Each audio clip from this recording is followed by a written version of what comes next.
Next topic, supply function and determinants of market supply and individual supply.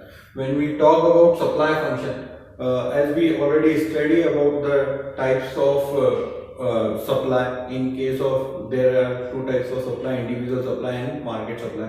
In the same way, when we talk about supply function, two types of functions are there. First one is the individual supply function and second one is the market supply function. So when we talk about individual supply function, six determinants, six factors that is responsible to increase or decrease the supply. Like Px, it is related to price of given commodity. PR, price of related goods, price of factor of production, goal of the firm, state of technology and government of policy. So these six factors will decide whether what will be the condition of supply in the market, and we can say that supply is the dependent on these six factors in case of individual demand. So first determinants of individual supply is price of given commodity. As we know, the same way as we study already demand, and if price increase, demand will decrease or quantity will decrease, just because of the point of view of consumer. In the same way, when we talk about supply, it is related to the producer, and in case of when we talk about the producer point of view. So if price is increasing, obviously producer will get more profit. So there is a direct relation between price and quantity of the product. So when price will increase, quantity will increase. When price will decrease, quantity will decrease. So there is a direct relation between price and quantity of the product. Second is the price of related goods. You can understand it with the help of example. Suppose you are a producer and you can produce, either you can produce Maggi or a pasta because limited resources you have. So if price of Maggi is increasing, obviously you will try to produce more quantity of Maggi instead of pasta. So that will be the effect if price of one commodity increasing and you are able to supply both the product, but you have more profit. In the case of Maggi, obviously you will supply more quantity of Maggi instead of pasta. So that is the relation between price of one commodity with the another commodity. If price of one commodity will increase, obviously you will decrease the quantity of another commodity and you will try to increase the supply of first commodity. Third, price of factor of production. As we know, if we want to produce something, we need to labor, four factor required to produce thing like land, labor, capital and entrepreneur. If factor of production is costly, suppose labor is costly, raw material is costly, you have limited resources, so you will be able to produce less quantity of product. So supply of that quantity will reduce automatically. But if prices of labor of production, factor of production reduce and it is available at the cheaper as compared to the earlier, so obviously you will be able to produce more quantity of goods and you will be able to supply more quantity of goods in the market. So price of factor of production will decide whether you will supply more quantity of product in the market or whether you will provide less quantity of product in the market. Next is the goal of the firm. It will depend whether we can categorize goal of the firm into two form. First, that if firm want to capture market share, and second, if firm want to making profit. So if firm want to capture market share, it means, suppose you can take example of new firms. They want to capture in the market in the market share because they are new in the market, so they will try to sell product at a cheaper price. It means at the cheaper price they will try to available product in the market so that they can capture market. In the beginning of any firm, they don't want to earn profit rapidly, but instead of that they try to more focus to capture the market. So at the cheapest price they will try to available product as much as possible. But if firm want to make profit, like you can take example of many automobiles company, like Mercedes, they want to make profit making, so always they will prefer to sell product at a higher prices. If price will increase, obviously they will start to increase the supply. They don't want to, because they want to earn more profit, they don't want to capture market share. So that is the example of the goal of the firm. Next one is the state of technology. As you already study HYBCs in class 11, so we can take example of that. If farmer have outdated technology or old quality of seeds, obviously they will able to produce less quantity of agriculture products. But they have latest technology or latest technology seeds like HYB seeds. Obviously, at the given resources, they will be able to produce more quantity of goods. It means if latest technology is there, they will be able to supply more in the market.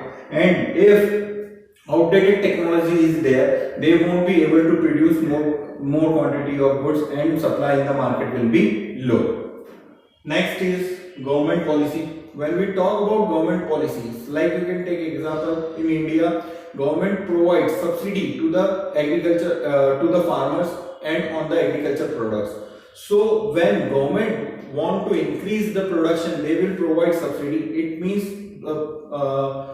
price of product is 100, but government is providing it to the farmer at the price of 80. So 20 rupees profit will be there. In the same way, when government will provide any type of subsidy on any product, it will increase the profitability of the producer. So that is the motive of the government, to increase the availability of that product. If government is providing higher subsidy, then it will be easily, product will be easily available in the market, because producer is getting more profit due to subsidy.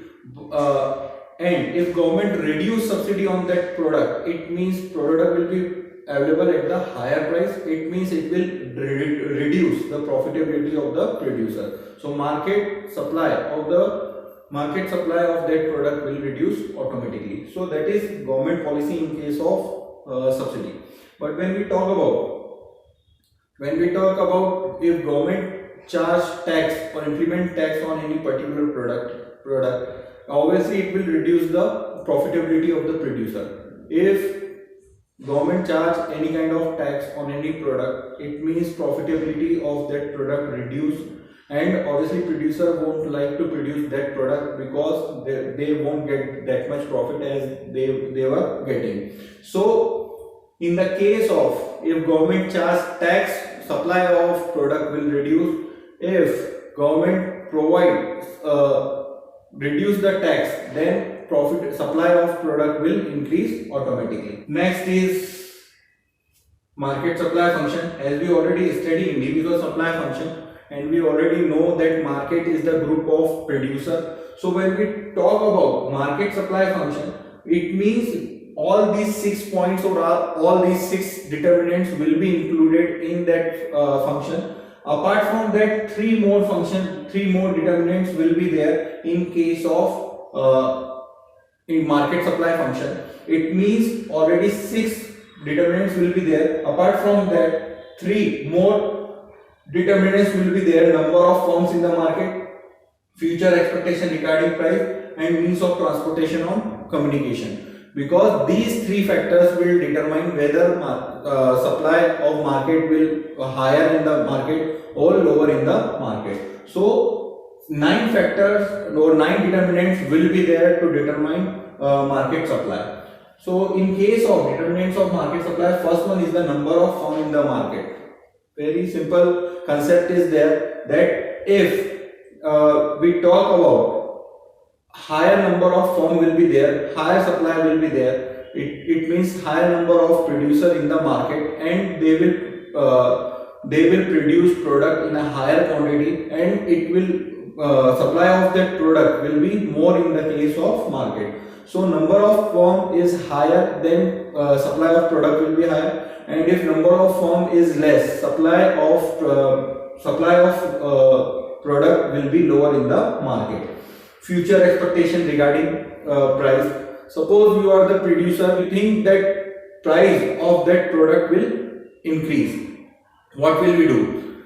What, as a producer, if you are thinking that price of that product will be higher, it means at the present price you won't get that much profit as you will be able to secure in the future. So as a producer, you will try to stop the supply of your product, and you will stock that product, and you will try to sell that product in the future. So that is the future expectation effect. If you think that price of product will increase in the future, you will stock the product and you will try to sell product at the near future so that you can earn more profit.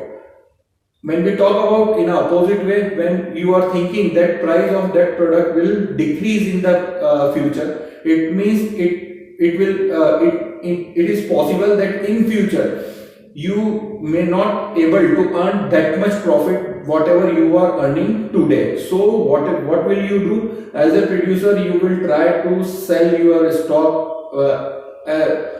It means you will try to sell whatever product you have at the today price, and you will be able to earn a higher profit in today.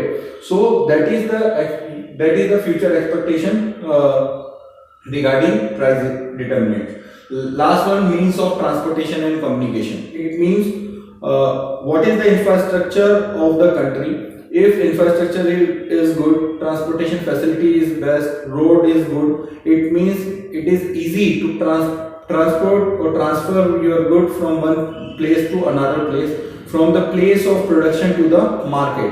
If it is good, it means you can sell your product in a short period of time, and it will increase the availability of product in a short period in the market. So if infrastructure is good, market supply will be higher. If infrastructure is not good and transportation and communication is not good, in that case availability of that good is not possible for the firm. So the supply of that product will reduce automatically. So it will depend on what kind of infrastructure government had developed in the economy, and it will decide that whether supply in the market will be higher or whether supply in the market will be lower. Law of supply states that other thing remaining constant, quantity supply increase with increasing on price of commodity.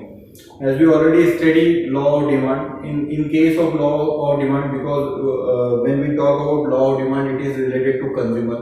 If price will increase, quantity will decrease. But when we talk about law of supply, we are talking here about the producer. So obviously, if price will be higher, profit will be higher. So producer will like to produce more and try to supply more in the market. So in case of law of supply, there is a direct relation between price and quantity. As you can see that in the table, that price is 1, quantity is 10. When price increase to 2, quantity will be 20. So whenever price will increase, quantity will automatically increase. So price and quantity, there is a direct relation between price and quantity. If price is higher, quantity will be higher in the market, and if price will decrease, quantity automatically decrease. So law of supply states that other things remaining constant, quantity supply increase with increase in own price of a commodity, and vice versa.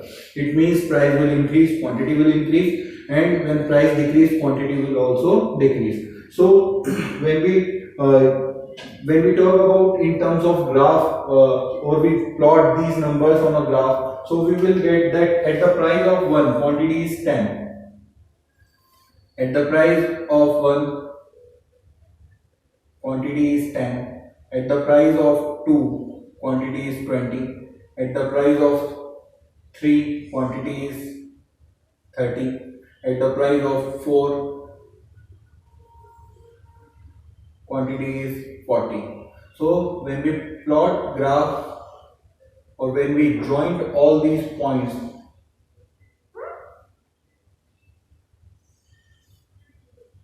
we will get a curve that is called supply curve, and it is always rightward upward, because here it is showing the direct relation between price and quantity. So it is always rightward upward curve. So that is a law of supply.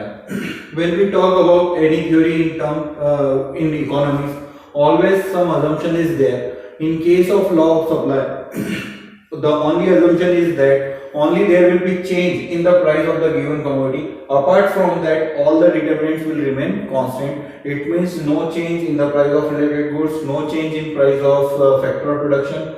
There is no change in the goal of the firm, no change in state of technology, no change in government policy, no change in number of firms in the market and future expectation regarding price, and no change in means of transportation and communication. It means other things remain constant. Only there will be change in the price of one commodity. If price will increase, quantity will increase. If price will decrease, quantity will decrease. So that is the only assumption. But when we talk about law of supply, always in case of economics, if there is a theory, some always assumption will be there, and in case of theory, always some kind of exception is always there. So first exception is rare articles. When we talk about rare articles, suppose you can take example of old jewelries, old coins, old stamps, old paintings, which is not available right now, which is available in a limited quantity, and obviously price of that products is higher, but it is not possible to increase the quantity of that products because already they are old articles and it is not possible to increase the production of that things. So in case of rare article, law of supply is not applicable if price of that products is increasing just because of the limited availability of the products. So it is not possible if price is increasing, you can't increase the availability of the product. So law of supply is not applicable on rare article. When we talk about agriculture goods, for agriculture goods, when we talk about any agriculture product, it is a particular crop cycle and a particular time required to produce a goods. So it is not possible that if price is increasing, you will increase the production. Whatever time required to produce that goods, it will depend on the crop cycle, and it is not possible for the produce to increase supply of goods in a short period of time because price is increasing. So law in case of agriculture goods, law of supply is not applicable.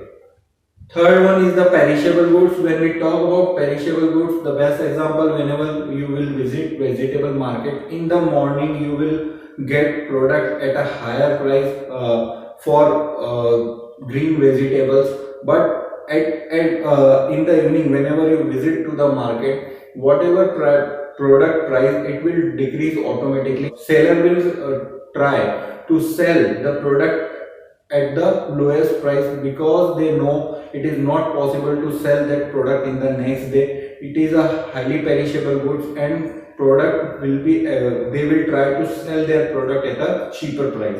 So in case of perishable goods, law of supply is not applicable because it is not possible to store those goods, and in case you try to store these goods, the quality of that goods will decrease, and price automatically decrease in the next day, and it may be possible that product is not usable in next day. That's why most of the producer will try to sell perishable goods at the lower price, or whatever stock they have, they want to clear at the lower price. So law of supply is not applicable in case of perishable goods. Next one is the future expectation. When we talk about future expectation, suppose you are the producer and you have product, whatever be the price in the market today, but you are expecting that price of product in the future will increase.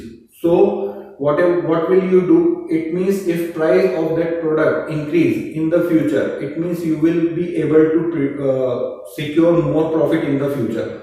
So you will try to stock that goods for the future purpose. You won't sell that product right now. Instead of that, you will stock that product and you will try to sell that product in the future so that you can get more profit. So in case of future expectation, if you are expecting that price will increase, you will try to stock that goods and you will try to sell that product in the future at the higher price so that you can get a more profit. So when we talk about in an opposite way, suppose suppose you are producer and you are thinking that whatever product you have, price of that product will decrease in the near future. Obviously, whatever price, whatever profit you are able to cover today, it is not possible to cover in the future. What will you do? You will try to,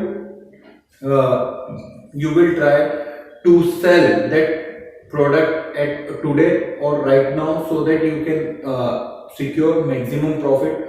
But in case of you have remained some stock and you won't be able to sell it right now, it may be possible your profit will decrease in the future because price is declining. So in case of future expectation, law of supply is not applicable. That is also an exception of law of supply.